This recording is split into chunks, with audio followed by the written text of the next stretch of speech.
Quisiera pedir a nuestra hermana Maite que haga una oración por la escuela dominical, así los niños podrán marchar, o ya han marchado los niños. No, todavía están por aquí. Oremos. Gloria a ti, Padre Santo, bendito seas por todo lo que nos das y por todo lo que has hecho por nosotros. Venimos a alabarte, a glorificar tu nombre, pero no queremos que sea solo en este día, domingo, Señor. Queremos que sea cada día de nuestra vida. Y te pedimos ayuda, Señor. Ayúdanos a estar en ti, a orar cada día, a hablar contigo, Padre. A que sea nuestra delicia escuchar tu palabra y estar en ti. Padre Santo, guía nuestras vidas para cumplir tus leyes, para cumplir tus estatutos, para que todo aquel que se acerca a nosotros, Señor, vea en nosotros que estás tú, que eres la luz, que eres la vida. Padre Santo, guía en todo momento a aquellos que enseñamos. Ayúdanos en la escuela dominical para los niños, Padre. Estate con nosotros. Y estate aquí, Señor, dando tu palabra que llegue a todos los corazones, para que salgamos renovados todos, Señor. En el nombre de tu bendito Hijo, nuestro Salvador. Amén. La que basará nuestro pastor su mensaje en el Evangelio de Marcos, capítulo 10. Evangelio de Marcos, capítulo 10, empezando en el versículo 35.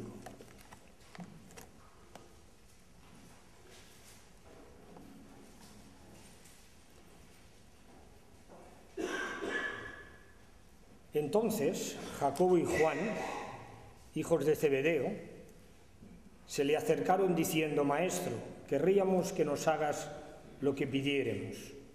Y él les dijo: ¿qué queréis que os haga? Ellos le dijeron: concédenos que en tu gloria nos sentemos uno a tu derecha y el otro a tu izquierda. Entonces Jesús les dijo: no sabéis lo que pedís. ¿Podréis beber del vaso que yo bebo o ser bautizados con el bautismo con que yo soy bautizado? Ellos dijeron: podemos. Jesús les dijo: a la verdad, del vaso que yo bebo, beberéis, y con el bautismo con que yo soy bautizado, seréis bautizados. Pero el sentaros a mi derecha y a mi izquierda no es mío darlo, sino a aquellos para quienes está preparado. Cuando lo oyeron los 10, comenzaron a enojarse contra Jacobo y contra Juan. Mas Jesús, llamándolos, les dijo: sabéis que los que son tenidos por gobernantes de las naciones se enseñorean de ellas, y sus grandes ejercen sobre ellas potestad. Pero no será así entre vosotros, sino que el que quiera hacerse grande entre vosotros será vuestro servidor, y el que de vosotros quiera ser el primero será siervo de todos. Porque el Hijo del Hombre no vino para ser servido, sino para servir y para dar su vida en rescate por muchos. Hasta aquí la palabra del Señor, y ahora vamos a pedir la bendición para el pastor. Señor, ha llegado el momento de oír tu voz. Ha llegado el momento de escucharte a ti, de hacer que nuestros corazones se abran a la influencia de tu Espíritu por medio de tu palabra. Y, Padre Celestial, queremos pedirte que tu siervo sea fiel a ella, que él la trace con verdad, que realmente hables tú a través de él, pero que nosotros prestemos oídos atentos a lo que oigamos sobre cada caso. Señor, modifica tú nuestras voluntades y haz que estemos atentos a tu voz. Te lo pedimos todo en el nombre y por amor de Jesús. Amén. Amén.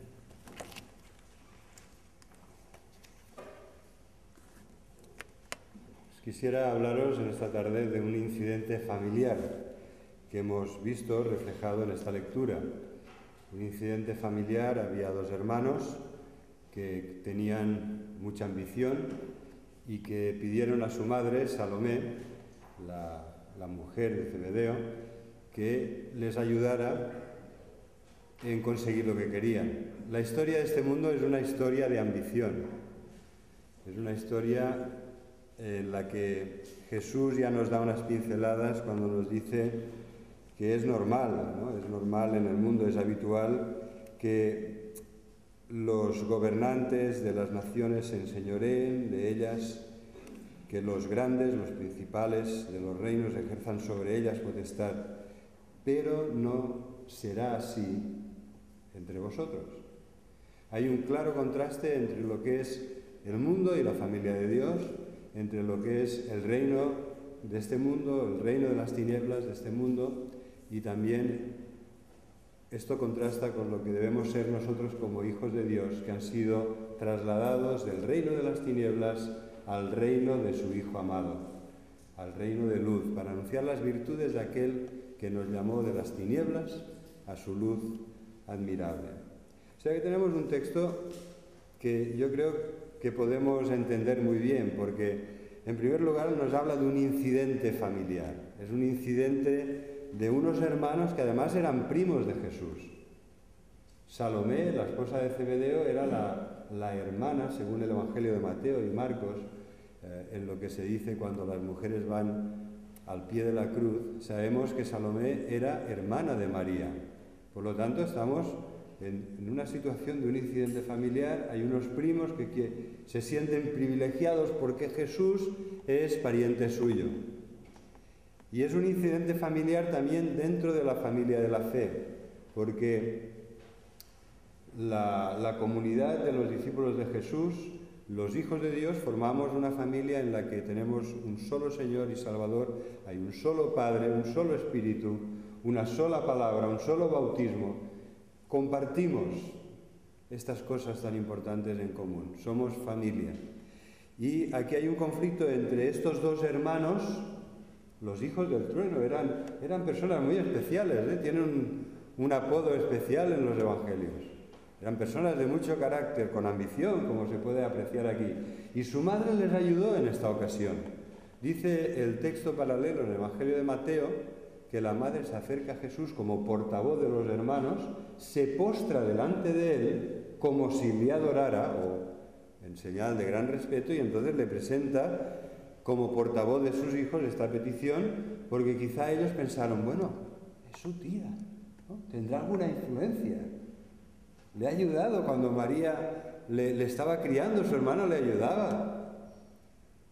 Fijaros todo lo que entra en juego cuando las personas son movidas por la ambición. Todas las estrategias que se pueden concebir para intentar conseguir ese privilegio, ese lugar de honor o ese lugar de influencia.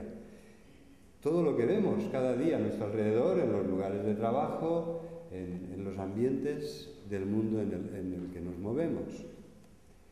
Y este incidente familiar tiene unas grandes lecciones para nosotros, porque en primer lugar veremos un poco en detalle este incidente, pero después veremos que esto da lugar, Jesús aprovecha estas circunstancias difíciles, de tensión, de malos entendidos, de conflicto, de ambición, Él las aprovecha para enseñar una importante lección. Y para que esta lección se convierta para nosotros en una exhortación. Y después de todo, Jesús nos dará una poderosa razón por la cual las cosas deben ser así. Este texto nos habla de que hemos sido liberados por Dios para servirle. Esta es la lección que encontramos aquí. Hemos sido liberados.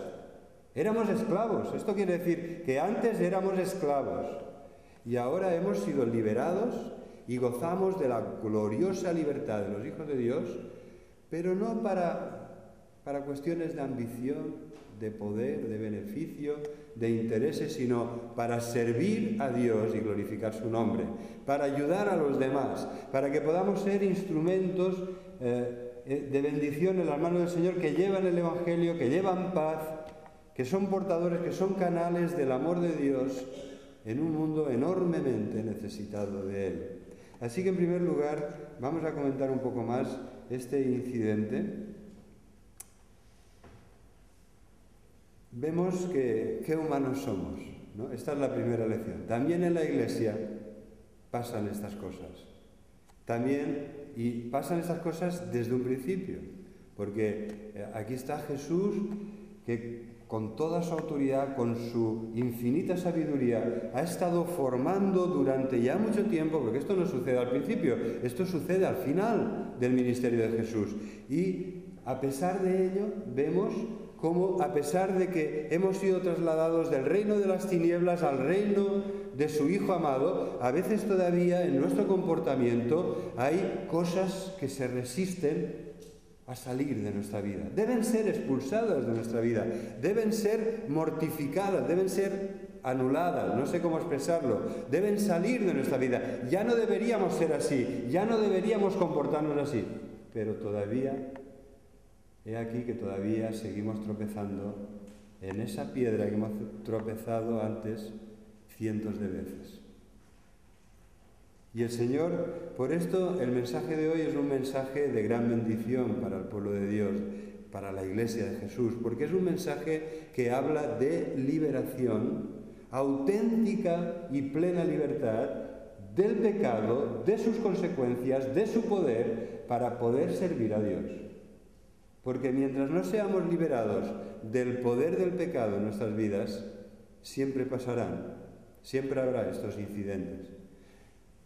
¿Acaso no es uno de los momentos más propicios para que haya conflictos en nuestra familia cuando vamos a servir al Señor? Cuando estamos preparando la casa porque estamos esperando a los hermanos, los vamos a recibir, vamos a hacer una célula, vamos a estudiar la palabra. ¿A que ese día pasan cosas? A que también pasan muchas cosas cuando el domingo ya estamos apurados de tiempo y vamos corriendo hacia el culto. Siempre hay uno que es más puntual y que está tirando de los otros, y siempre hay otros que están súper relajados y nunca es la hora de salir. Y entonces llega esa gran discusión o esa pelea, por un buen motivo, queremos ir a la iglesia, pero Satanás aprovecha eso para que haya un conflicto entre nosotros. Hay muchos incidentes en nuestras familias, en la familia de Dios, y el Señor, debemos aprender de Jesús que esto para Él no es ocasión de decir, pues bueno, como hoy ha pasado esto, ya no voy. O como hoy ha pasado esto, voy, pero es que no puedo, voy con una cara así de grande que no puedo ni entrar por la puerta. No al contrario, Jesús nos enseña que estos incidentes son ocasión para aprender grandes lecciones. Una lección de humildad, una lección de gratitud, una lección de hacer nuestras las promesas del Señor, su palabra, que es verdad, que es lo que nos libera. Y conoceréis la verdad, dice Jesús, y la verdad os hará libres. Seríamos mucho más libres de lo que somos, del pecado, de su poder, de sus engaños. Seríamos mucho más libres si la palabra de Dios fuera abundante en nuestra vida. Que la palabra de Cristo more abundantemente en vosotros, enseñándoos y exhortándoos en toda sabiduría espiritual. Si fuera así, seríamos mucho más libres. Curiosamente, aquí hay un contraste, os habréis fijado, ¿no? De que hemos sido liberados, éramos esclavos del pecado y hemos sido liberados, pero no hemos sido liberados para hacer lo que queramos. No podemos hacer nuestro el lema aquel que encontraron simpáticos los cristianos de Corinto. Todo me es lícito, yo ya soy del Señor, ya no estoy atado a nada ni a nadie, todo me es lícito, hago lo que quiero. Bueno, esto es como vive la gente del mundo.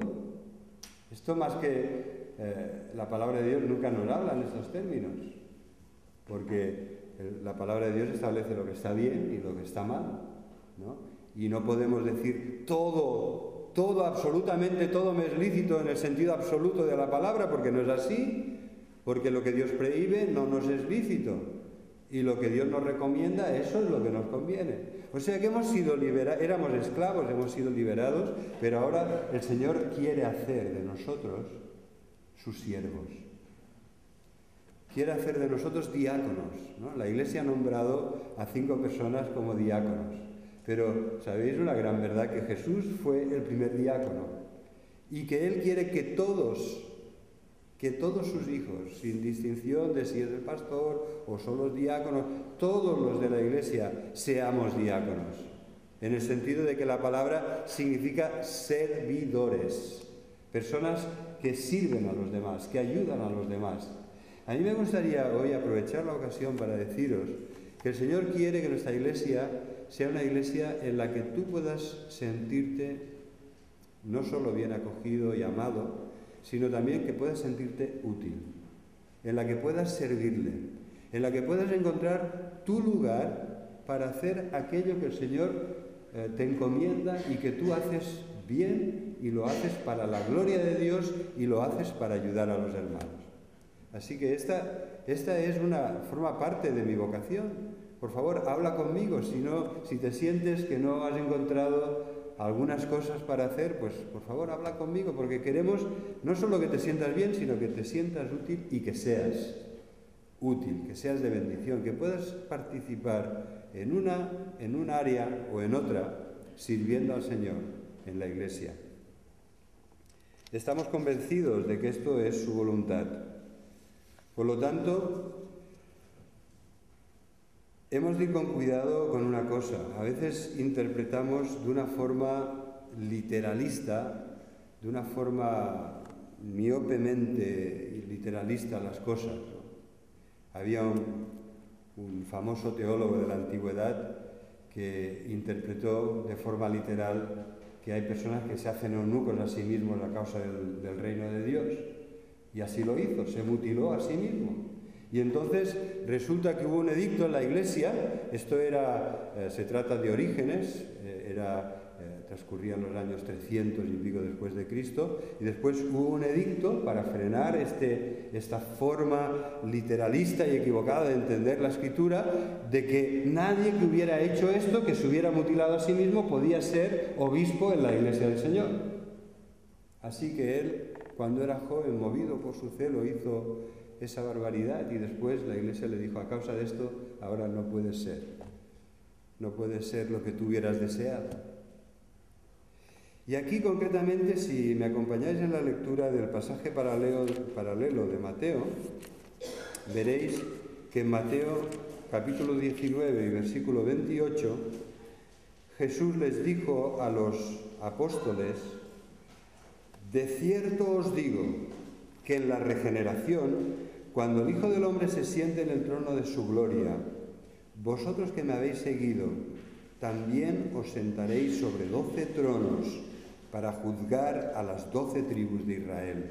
Los 12 apóstoles eran un mensaje simbólico al pueblo de Israel. Jesús estaba diciendo: la iglesia por la que yo voy a morir, esta iglesia que yo estoy levantando por la predicación del Evangelio y por el derramamiento de mi Espíritu después, cuando sea el cumplimiento de la promesa al día de Pentecostés, esta iglesia gloriosa es un mensaje para el pueblo de Israel, porque Jesús escogió ni 10 ni 13, escogió 12 apóstoles, para que eso fuera un mensaje de que el verdadero pueblo de Israel era el pueblo de fe, que seguía los pasos de su padre Abraham, que tenía la actitud de fe, de confiar en Dios y en sus promesas que tuvo Abraham, que fue justificado, que creyó a Dios y fue justificado.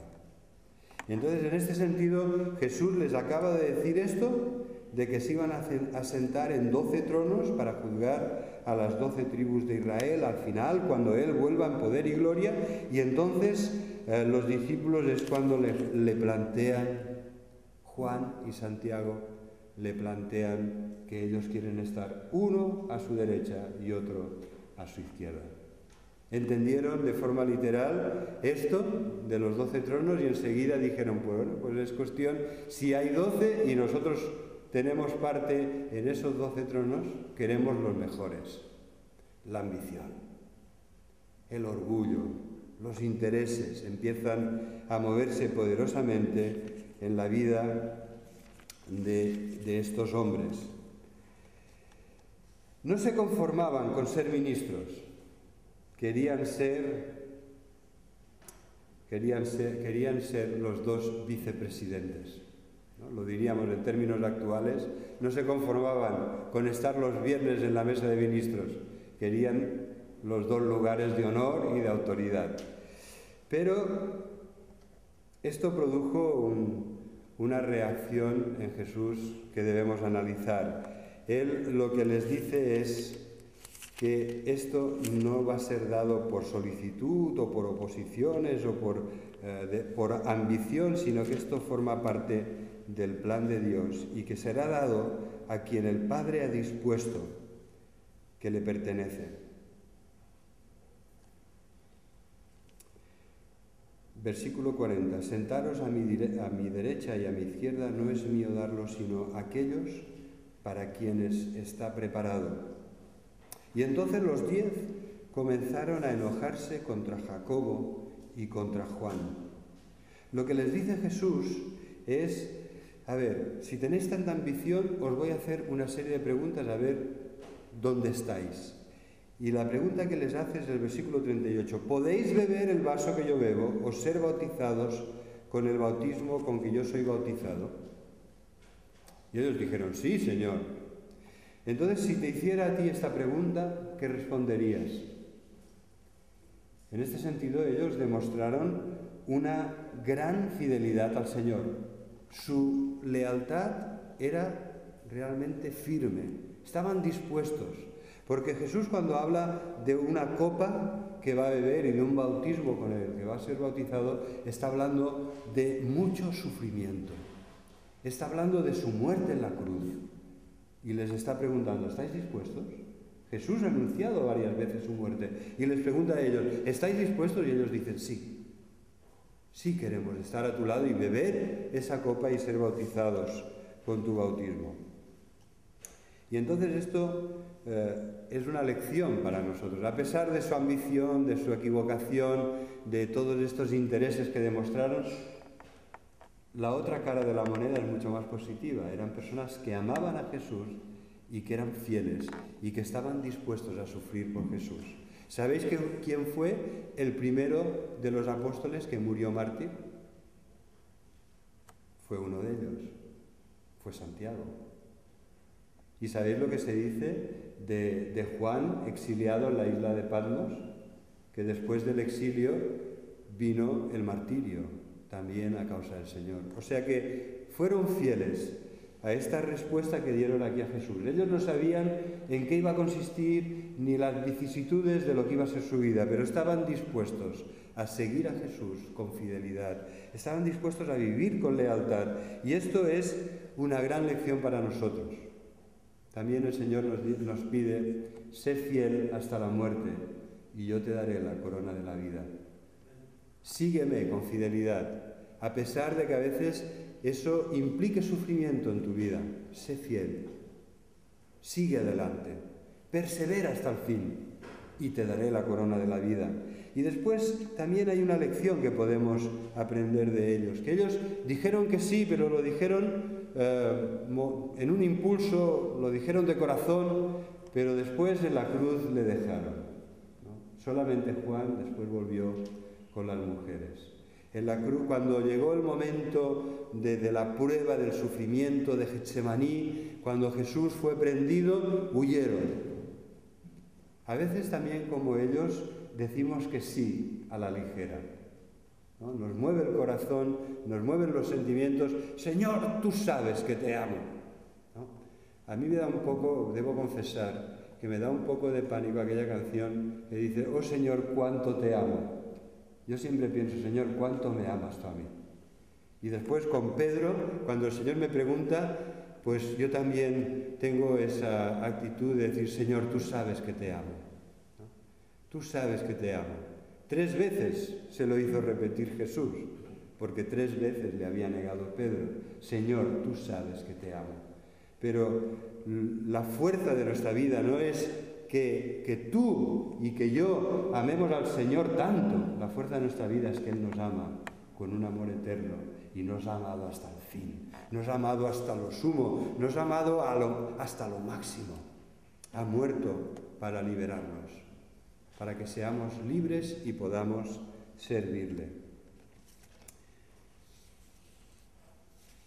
Jesús pone el ejemplo de los gobernantes de este mundo, y es un ejemplo que me gustaría comentar con vosotros, ¿no? ¿Qué diferencia hay de cómo se debe llevar la Iglesia a cómo funciona el mundo? El mundo funciona por ambición, por influencia. Seguramente, si pudiéramos ahora tener delante las estadísticas, nos quedaríamos horrorizados de ver que el 80 o 90% de las riquezas de este mundo, del dinero de este mundo, está en manos de muy pocos. Mientras los países se hunden y los impuestos hacen que la economía de las familias esté cada vez más deprimida, no solo la economía, sino también las familias y también las personas que componen las familias. Mientras sucede todo esto, resulta que los que son enormemente ricos tienen en sus manos, en pocas manos, está el mayor porcentaje de la riqueza. Y los podréis encontrar en el mundo occidental, en Estados Unidos, en los países súper desarrollados, en este G8 o en este G20, y los podréis encontrar en los países emergentes de Latinoamérica o de Asia. Las grandes fortunas, o en Rusia, ¿no? Ha cambiado, el panorama mundial ha cambiado mucho, pero lo que dice Jesús aquí es que entre nosotros no debe ser así. Nos estamos rigiendo por otros principios de vida. Sabéis, si vamos un poco atrás, cuando nuestro país era un gran imperio mundial y además descubrió las Américas y fueron allí con esa voracidad de explotar todo lo que encontraban en América, cuando esto fue así, ¿sabéis lo que le dieron a Cristóbal Colón?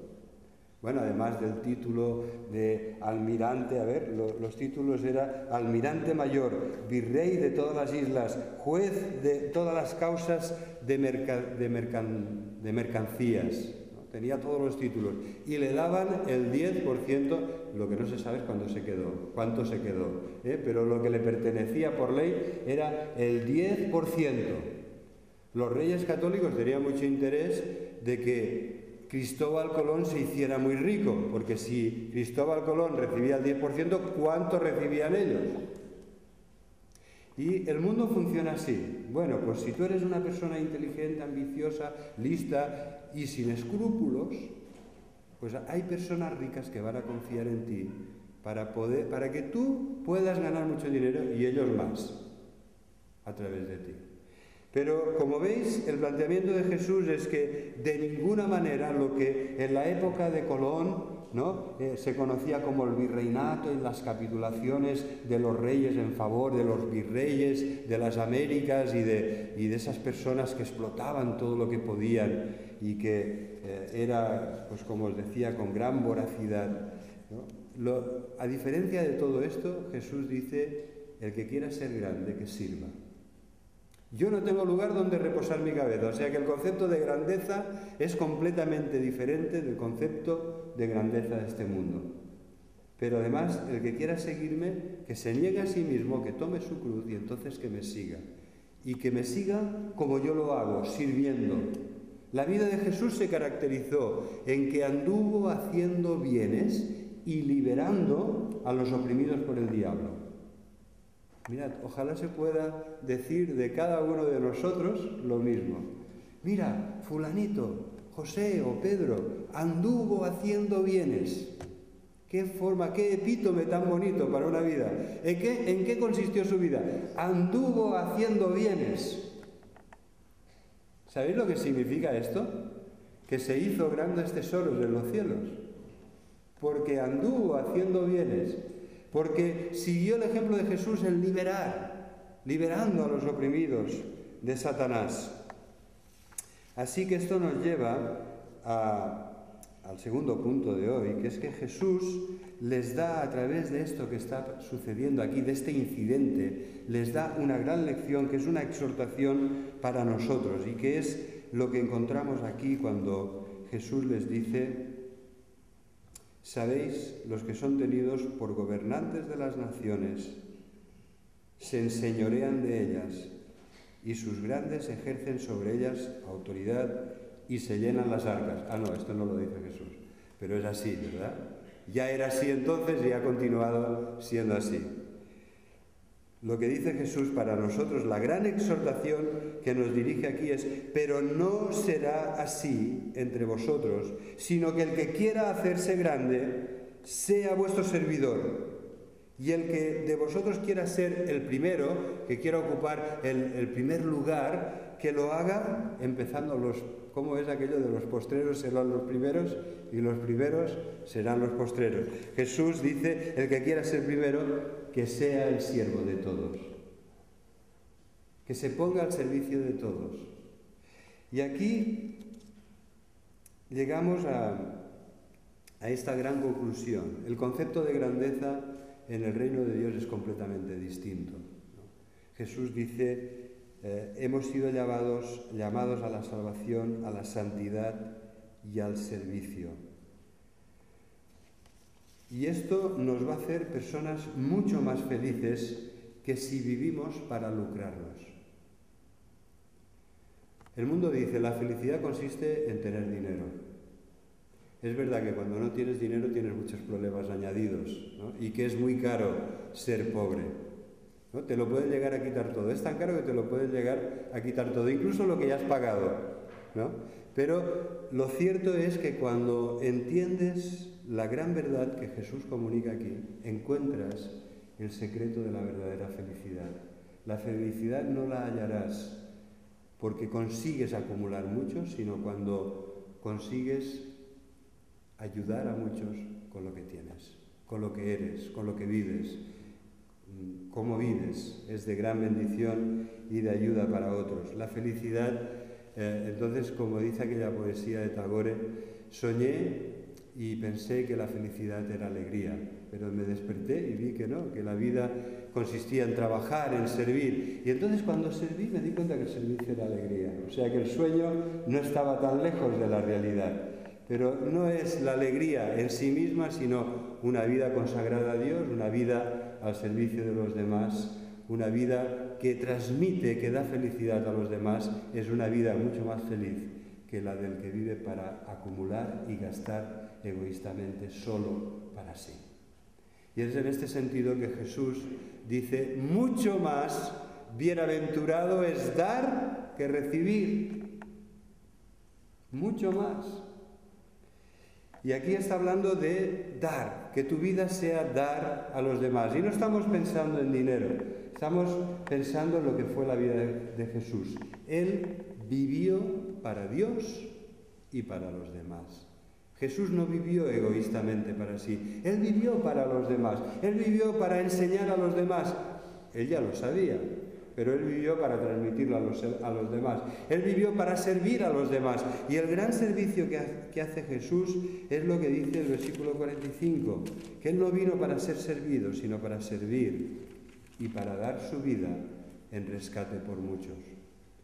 Así que no seas como aquellos jóvenes que en el retiro, no estoy hablando de los jóvenes de la iglesia,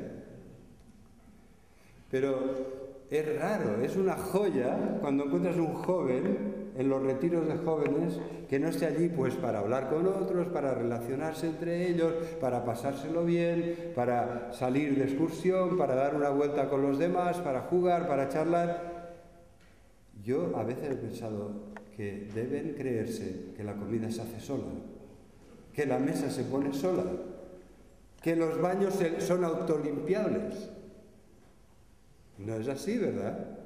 Como en casa no es así. O sea, los que penséis que el pollo asado viene directamente así del Mercadona y ya aparece en la mesa del comedor o en la mesa de la cocina calentito, estáis equivocados. Todavía no habéis seguido bien el proceso del pollo. Eso no es así. Hay una supermami o un superpapi que va al Mercadona y compra y limpia y después resulta que lo cocina con todo su amor y cuando está calentito nos llama a comer. ¿Verdad? Jesús viene a decir esto, es que la vida tienes que darte cuenta de que tu grandeza en el reino de Dios consistirá en cuántos has ayudado, cuánto has servido, qué has hecho de bien y de bendición para los demás.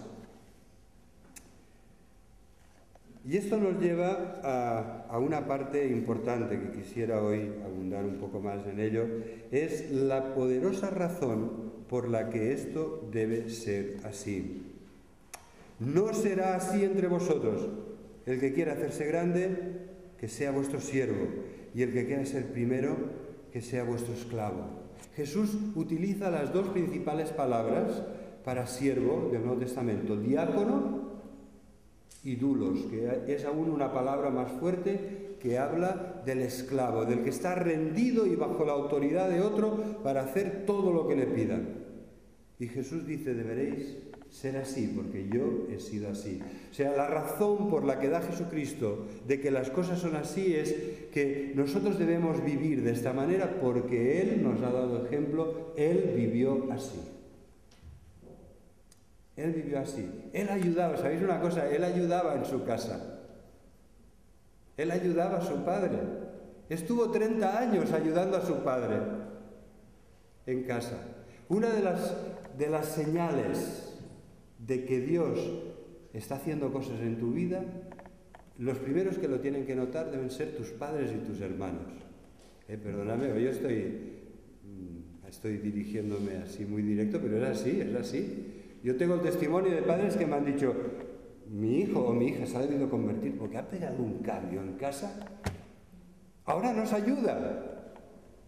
Es verdad. Esto es así, es verdad. Tiene que haber un cambio de mentalidad y donde antes te pensabas que tú habías nacido para ser servido, resulta que escuchas a Jesús y Él te dice que no has venido, que como Él no debes ser servido, sino que debes servir. No debes buscar, y a veces, oye, escúchame, creedme, exigir ser servido. Es que podemos llegar a acostumbrar tan mal a las personas que se crean que ellos deben siempre ser servidos. Y no es así, en la familia de Dios no hay diferencias, desde el pastor desde el primero hasta el último. Me menciono yo porque si me veis que no sirvo, por favor, exhortadme, me estoy equivocando. Debo servir yo también. No hay nadie eximido. Todos estamos llamados a servir. Según nuestros dones, según nuestras capacidades, según nuestro tiempo. En la iglesia, en casa, todos estamos llamados a demostrar que somos hijos de Dios porque hemos cambiado de actitud y nos hemos dado cuenta de que no hemos nacido para ser servidos, sino para servir a los demás. Y la poderosa razón es que Cristo vivió así. Su vida fue una vida de servicio altruista, de amor a Dios, que siempre se tradujo en amor a los demás. Mirad, nosotros debemos ser como aquel leproso. De los 10 que Jesús curó, solamente volvió uno y le dijo, Señor, gracias. Y creedme que cuando vemos lo que el Señor ha hecho por nosotros, deberíamos enseguida darnos cuenta y volver y decir, Señor, gracias. No he nacido para ser servido, sino para servir. Y aquí estoy. ¿Qué quieres que haga? ¿Os dais cuenta cómo la conversión de Pablo es más clara imposible? Cuando se encuentra con Jesús en el camino de Damasco y cae por los suelos y queda cegado por la gloria de Jesucristo, entonces dice, pero Señor, ¿quién eres? No ve nada. ¿Quién eres, Señor? Él ya intuía quién era, pero pregunta, ¿quién eres, Señor? Y cuando Jesús le dice, yo soy Jesús, a quien tú persigues, entonces Pablo cambia por completo de actitud. Dice, yo no he nacido para perseguir, sino para servir. ¿Qué dice Pablo? Dice, Señor, ¿qué quieres que yo haga? Esa es la verdadera conversión. Todo el mundo debe notarlo. En tu casa, en primer lugar. Pero todo el mundo debe notarlo. Esta persona ha visto la luz y se ha dado cuenta de que no ha nacido para ser servido, sino para servir al Señor y ayudar a los demás. Jesús nos habla aquí, nos habla de redención. para poder ser siervos, para poder ser verdaderos diáconos, todos lo somos. Jesús lo es.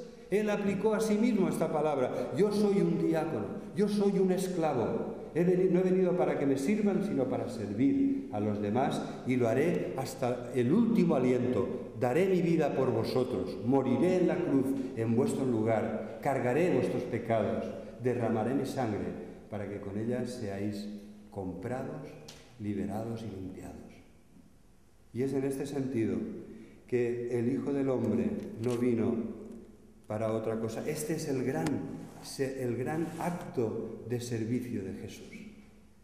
Él lo demostró de muchas maneras. Anduvo haciendo bienes, sanando a todos los enfermos, liberando a todos los oprimidos. Pero el gran acto de servicio de Jesús, en obediencia fiel y sacrificada al Padre, fue cuando Él en la cruz dijo: soy el esclavo, el siervo de Dios, aquel que va a cargar todos vuestros pecados sobre mi cuerpo para que seáis reconciliados, para que seáis purificados, para que seáis aceptados y vuestros pecados sean perdonados y paséis del reino de las tinieblas al reino de Dios, de su Hijo amado, de su luz admirable.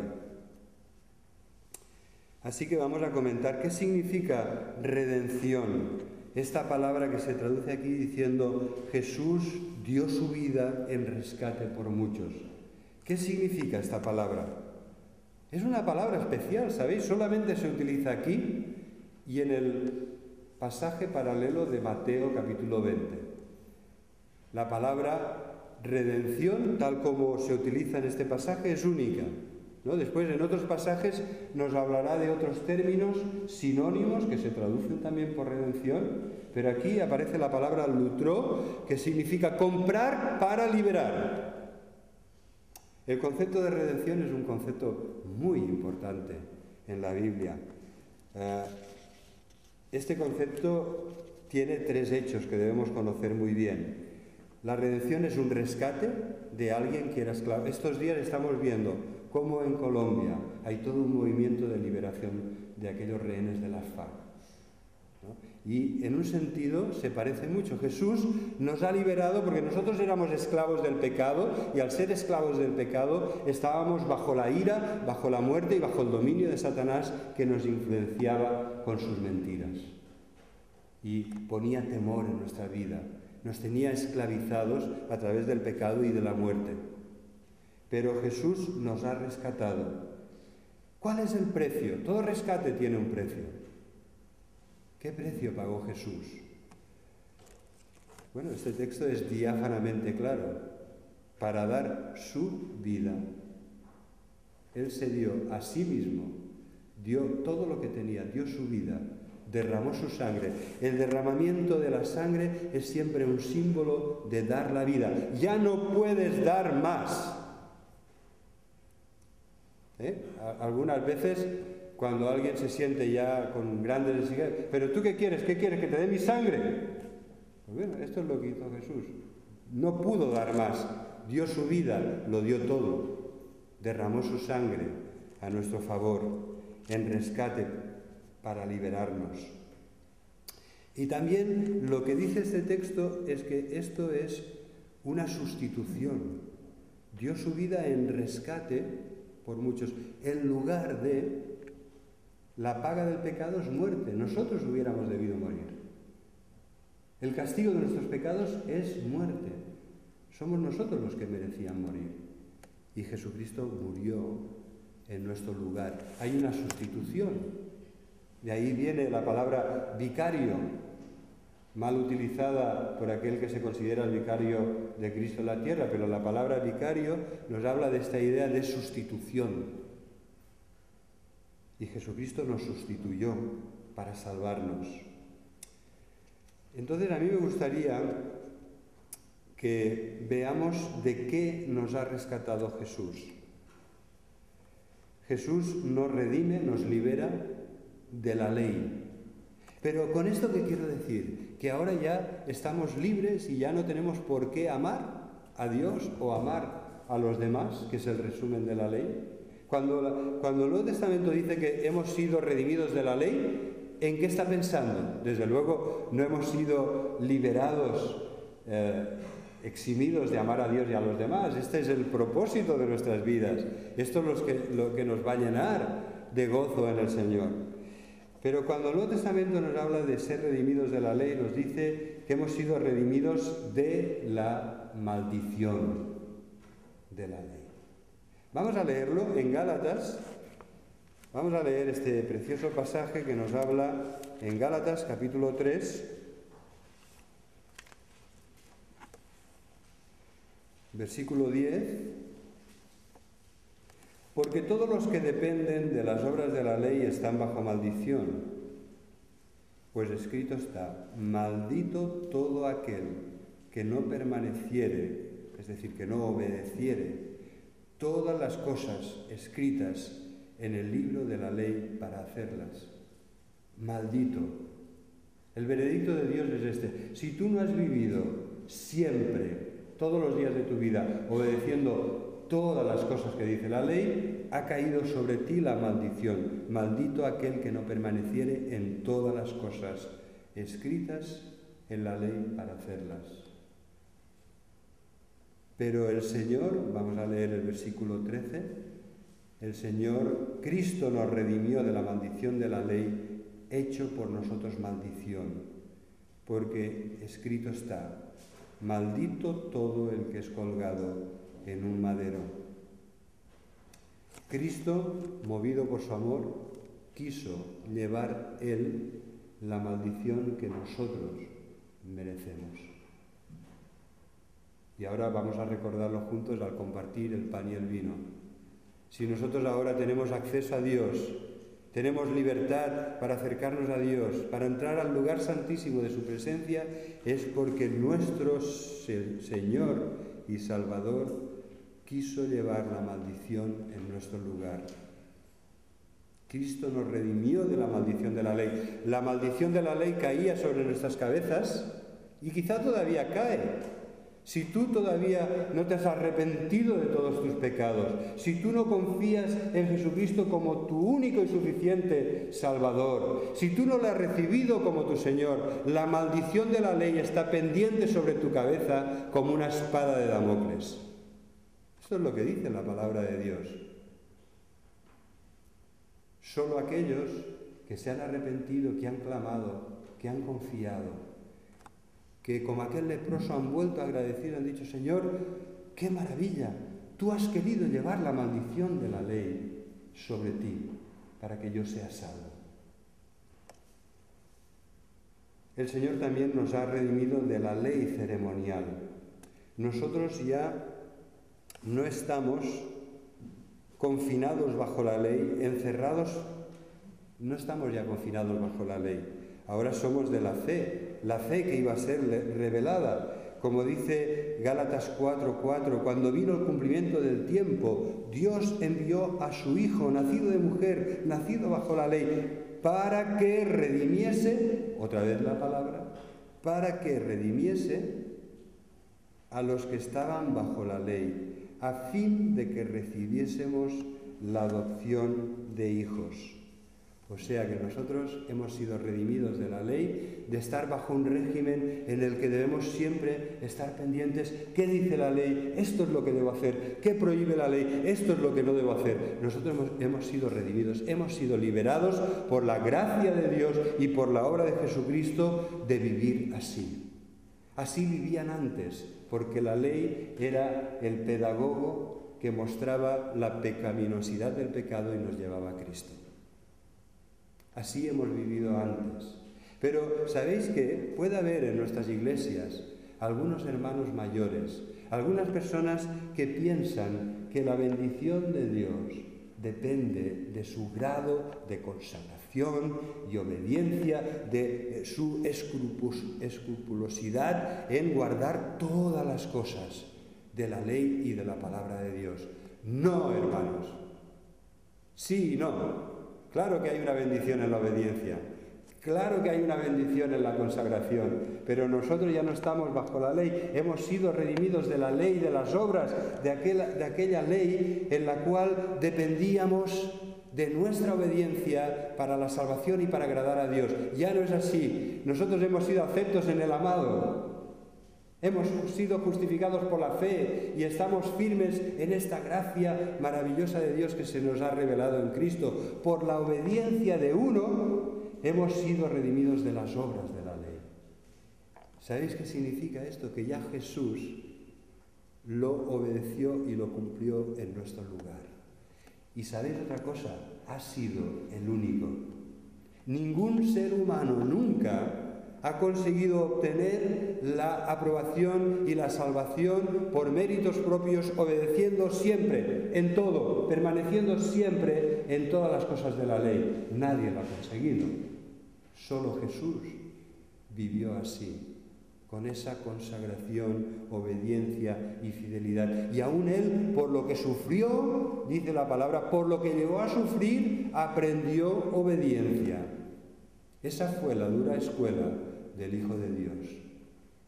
Tenía que aprender a una obediencia cada vez más difícil y que cada vez implicaba más sufrimiento. Acordaos, si no, de las gotas de sangre en Getsemaní, cuando Él deseaba que pasara de Él la copa del sufrimiento del Calvario. Acordaos de las palabras de la cruz, cuando se sintió abandonado y desamparado de Dios. Eloí, Eloí, lama sabactani. Jesús pasó por todo esto en nuestro lugar, para que tú y yo ya nunca más seamos abandonados y desamparados de Dios. Él sí lo fue. Recibió la maldición de la ley, recibió el castigo que merecían nuestros pecados. Él aceptó ese castigo, que es el castigo de nuestra paz con Dios, de nuestra reconciliación, para redimirnos, para liberarnos, para que le podamos servir llenos del Espíritu y llenos de amor. Pero lo más maravilloso es que Jesucristo nos ha redimido del pecado. El pecado, su poder, su culpa, su contaminación. La redención es la consumación escatológica final de la salvación. Cuando la Biblia habla de esa consumación maravillosa, gloriosa, que estamos mirando y que anhelamos, nos dice que esto es nuestra redención. La redención va desde la cruz hasta que estemos en la presencia de Dios, y allí en su presencia, sabéis, será maravilloso porque seremos libres, ya lo hemos sido, de la culpa del pecado, del castigo y maldición del pecado, del poder del pecado. Pero mientras estemos aquí, estamos, en este sentido, viviendo, iba a decir, condenados a vivir en un mundo de pecado. La presencia del pecado es una realidad en tu vida, en tu corazón, en el mío. La presencia del pecado es una realidad en este mundo de tinieblas. Y solo cuando lleguemos a la presencia de Dios seremos liberados por completo de todo. También de la presencia del pecado. Pero ya aquí y ahora, queridos hermanos, hemos sido liberados de la culpa del pecado, cuando la palabra de Dios nos dice en Efesios 1:6 o en Colosenses 1:14, ¿sabéis? En Cristo tenemos redención. Es decir, el perdón de pecados según las riquezas de su gracia. Eso es lo que tenemos en el Señor. Tenemos perdón, tenemos ya liberación plena de la culpa del pecado. Y después nos dirá la palabra de Dios. Vamos a leerlo. Vamos a leer en Tito 2:14. Cuando nos dice, en la epístola a Tito 2:14, nos habla de nuestro gran Dios y Salvador Jesucristo, quien se dio a sí mismo por nosotros para redimirnos de toda iniquidad y purificar para sí un pueblo propio, celoso de buenas obras. Hemos sido redimidos no con oro o plata, dice el apóstol Pedro, sino con la sangre preciosa de Cristo, como un cordero inmolado desde antes de la fundación del mundo. Y esto, hermanos, nos libera. Romanos 6 es muy claro, nos libera no solo de la culpa del pecado y de su contaminación, de todo lo que afea en nuestra vida el pecado, sino que también nos libera del poder esclavizante del pecado. Ahora tenemos la libertad gloriosa de los hijos de Dios. Nos dice la carta a los Gálatas, que es la que más abunda en este tema: estad pues firmes en la libertad con que Cristo nos hizo libres. Y no estéis otra vez sujetos al yugo de esclavitud. Y nos dice, porque vosotros, hermanos, versículo 13, a libertad fuisteis llamados, solamente que no uséis la libertad como ocasión para la carne, sino para servíos los unos a los otros en amor. Que el Señor los bendiga. Este es el plan del Señor. Hemos sido redimidos. Ahora lo vamos a celebrar. Seremos como aquel leproso que no se fue a su casa corriendo, sino que volvió agradecido y dijo: Señor, gracias, porque en ti tengo redención y perdón. Y porque cuando llegue a tu presencia será tan maravilloso que no alcanza ahora ni a comprenderlo ni a explicarlo, pero será realmente maravilloso, glorioso. La plena libertad, la plena salvación. Gloria a Dios. Esto es lo que celebramos en este precioso domingo que el Señor nos ha dado.